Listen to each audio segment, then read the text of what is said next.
Dr. Stephen, a scientist in a coastal town, drives toward the beach following reports of a mysterious discovery. A powerful storm had swept through the area the night before, and at dawn, local fishermen spotted what appeared to be a giant human body washed ashore. Initially, Stephen and his colleagues dismissed the reports as exaggerated, but as more eyewitnesses confirmed the sighting, they decided to investigate for themselves. Upon arriving at the scene, they find a massive crowd gathered around the body, staring in awe. Despite its immense size, the corpse is undeniably human, with lifelike details, skin texture, hair, and even fingernails preserved. The scientists cannot determine the giant's age, but speculate that he was a young man of mild temperament, his physique reminiscent of a hero from the Odyssey. In the giant's open palm, a small puddle has formed, where tiny fish now swim. Stephen is captivated by the sheer impossibility of the giant's existence. As he observes in quiet fascination, a woman climbs onto the colossal body, prompting cheers from the crowd. Encouraged by the spectacle,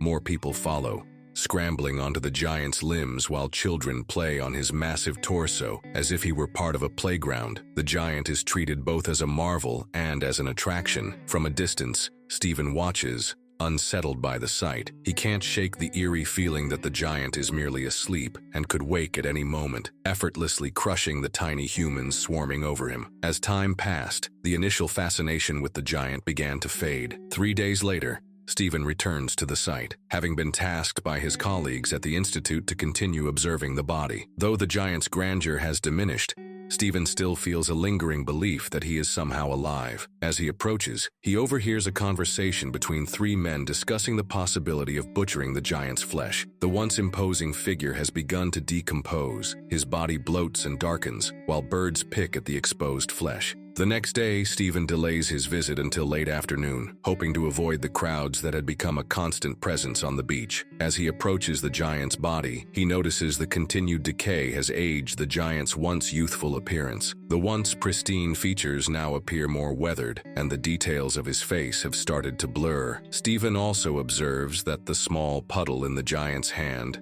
where fish once swam, has completely dried up. Curious, he climbs onto the giant's hand, carefully making his way up his arm to get a closer look at his face. As he surveys the giant's chest, he is struck by the sight of a sand castle built upon it, an unsettling reminder of how quickly the giant had been reduced to nothing more than a canvas for human activity. He sees that the butchers have already removed one of the giant's arms to harvest the meat. As he stares at the eye of the giant, he is struck by the sight of his own reflection. In the following days, the giant's body becomes covered in graffiti. Cranes arrive to begin the grim process of extracting what's left of the giant's flesh before it spoils. Despite the immense size of the giant, the indignities and the tragedy of his fate make him appear more human than ever to Stephen. No longer a mythic being, but a vulnerable, violated figure, his humanity painfully evident in the way he is reduced to a resource. The next day, when Stephen visits the beach, he is shocked to find that the giant's head has been removed. Seagulls now gnaw at the remaining flesh, picking away at what little is left of the once magnificent form. Over the next few weeks, Stephen notes that the last traces of any human likeness the giant had are slowly disappearing. His body, now reduced to nothing more than a decomposing carcass, bears little resemblance to the being it once was. The crowd's fascination has evaporated, and soon the beach is eerily empty. No more curious onlookers, no more children playing on his body, just the quiet, unsettling remains of the giant, forgotten by all. Months later, the giant's arrival has faded from memory, yet pieces of his body begin to resurface,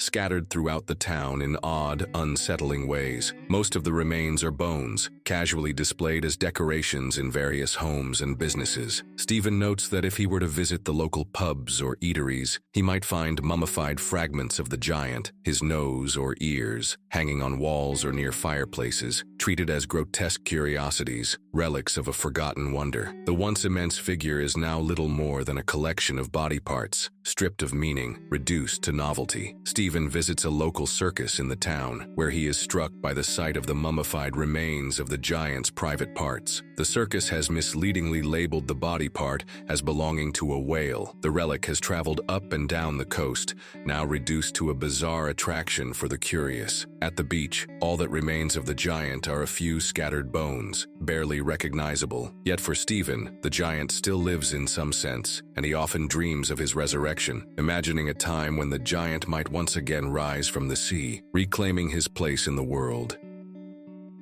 Please like and subscribe the channel for more videos like these.